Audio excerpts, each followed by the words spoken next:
Welcome back to Turner Farm. Today I'm going to show you that with a little prior planning, you can have fresh baked sourdough bread ready in just 25 minutes. The perfect food to have prepped all through the holidays so you never have to spend days making a loaf of bread when you are busy spending time with your family.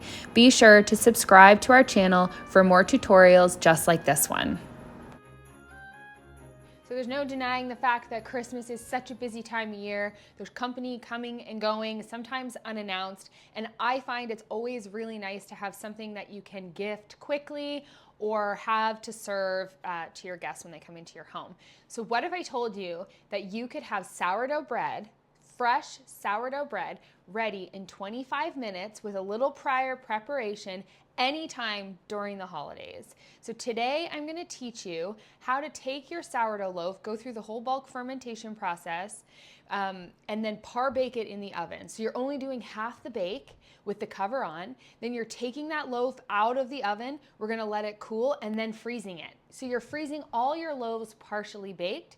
I'm going to show you how to take them out of the freezer and bake them back in the oven. So we're doing the second half of the bake later on, which only takes probably 25 minutes, and you have fresh, delicious, warm, crusty sourdough bread to serve to your guests anytime through the holiday. So what I like to do, I'm kind of like my grandmother. She starts making her bread for gifting back in September. So I start kind of stockpiling, just making bread as I'm able to, and my recipe makes 2 loaves. And so what I usually like to do is bake both of the loaves and then take one out, half partially baked, keep baking the other loaf so that we have it for our family, and then I'm always just freezing a partially baked loaf. And you can do this any time of the year, but I like it at Christmas time because then I have all of these loaves in the freezer that I can take out, I can pop them in the oven, and I can bake them if I know someone's coming over or if we have to gift some bread to someone. I don't have to take the full 2 days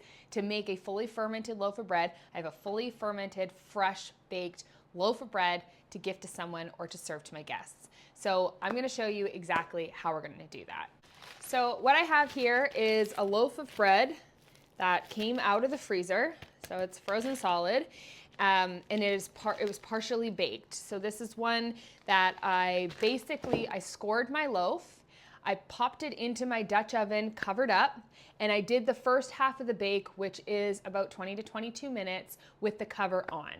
And then I just took it out. So I took it out, I put it on my cooling rack, and I just left it there to cool completely. I stuck it into a Ziploc bag, and I put it into my freezer. It's just like any other sourdough loaf of bread. You're scoring it, popping it into the oven, and you do half your bake with the cover on and half of it with the cover off.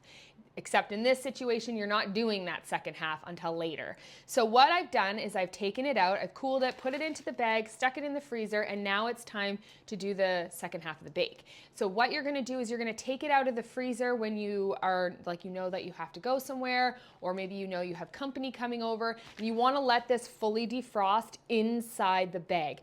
Do not open the bag. So what you're gonna see is condensation all along the inside of your bag. And this goes for any loaf. Even if you fully baked a loaf of bread, any loaf of bread, and you've stuck it into the freezer in a bag or like in a bread bag or whatever it is, when you bring it out to defrost, you want to defrost it inside of the plastic bag, and you don't want to open it up. What happens is when you open it up and you take the bread out of the bag and you let it defrost, like say just sitting on your counter, what's happening there is like it's losing all of its moisture.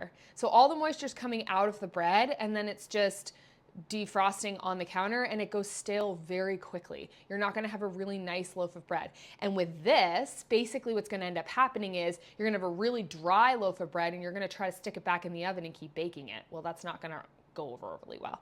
So what you're going to do is you're going to leave this completely sealed, and you're going to leave your bread inside the bag. And even if you're gifting sourdough to somebody and you're gifting it frozen, you're going to want to tell them to do the exact same thing. What happens when this stays inside the bag is all that condensation gets absorbed back into the loaf. So it rehydrates this baked loaf so that it is not really stale and dry when you take it out. And it's going to have like some ice and everything along the loaf because it's been in the freezer, and you want to leave that in there and let that absorb back into the loaf. Okay, so we're gonna just leave this on the counter to defrost. That's my rule of thumb for any sourdough bread that you're defrosting, whether it's baked or partially baked.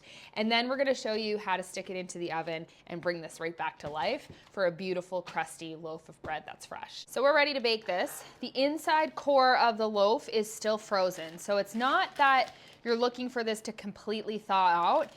It's not that long on the counter at all. Basically what you're looking for is the bag to be completely dry. So everything has been absorbed by the loaf. And then if you take the loaf out, it is going to be squishy. So it's starting to defrost. Like all the edges, everything around here has defrosted. The inside core is still frozen. And the reason that I don't mind that is because, again, that is still moisture that needs to come out of the loaf. And we're going to put it, I'm going to show you exactly how we're going to put it back into the oven. And that's going to collect that moisture as it comes out of the loaf. Yeah, so you want to look for, see, like I can squeeze almost that far in on the edges and almost that far in on the ends as well. And then the middle is frozen. So that's kind of what you're looking for. So I'm still putting my loaf on a bread mat to put it into the oven. And the reason that I'm doing that is I like having the silicone on the bottom. It really helps prevent a lot of burning on the bottom of the loaf. And I just like being able to pick it up out of the Dutch oven easily. So we have preheated the Dutch oven. So exact same as you would for any other bake. We're actually just gonna take that cover off and we're gonna slide our par-baked loaf into the Dutch oven. And then we're gonna just take 2 ice cubes and we're gonna slide them in on either side. Or I guess we can slide them in on both sides. And what that's gonna do is create a lot of steam. So we're gonna cover that back up and push that in there. And we are gonna bake it at 450 for about half the time that we would if we were baking a loaf of bread. So we're gonna stick it in there with the cover on and the steam for about 11 minutes. And we'll leave it there. So the reason that we put it in the oven with the cover on, because I know that we've already baked it with the cover on. So we're gonna do that exact same thing when you're baking your loaves. Obviously, if you've made sourdough before, you're scoring your loaf, you're sticking it into the Dutch oven, you're putting the cover on, and you're baking it there. The reason that we do part of that at this point is because the middle is still frozen and we still wanna give it a little bit of steam. Otherwise, it's gonna completely dry out. So we wanna pull that condensation out of the middle of the loaf and use it to create the steam in the oven to heat up the inside first, bake that inside even more, and then we'll take the cover off and we'll finish the bake. And it will be a little bit more brown than normal when we take that cover off, but we'll finish the bake up and then we'll get that nice golden crispy crust on there. So it's about a 25-minute bake at this point. So you take it out, you partially defrost it, you pop it into the oven, and it's 25 minutes start to finish, and you have freshly baked sourdough. Now we come in, we take the cover off. It's nice and golden. Okay. So now we're gonna do just like we would do on the second half of a bake. We're gonna take this, turn it down to 320 or 425, and we're gonna leave it in there for about 15 minutes. So you can actually go as low as probably 13 minutes. You just wanna keep an eye on it because you don't want it to burn, but you wanna make sure it's fully cooked.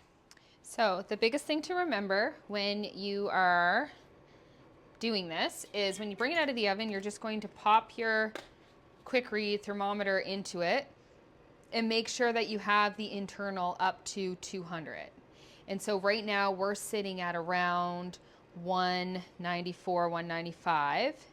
So I know that even though this is darker than what I'm used to when I make my bread, it's got to go back in for a few minutes because I want that internal to get up to 200.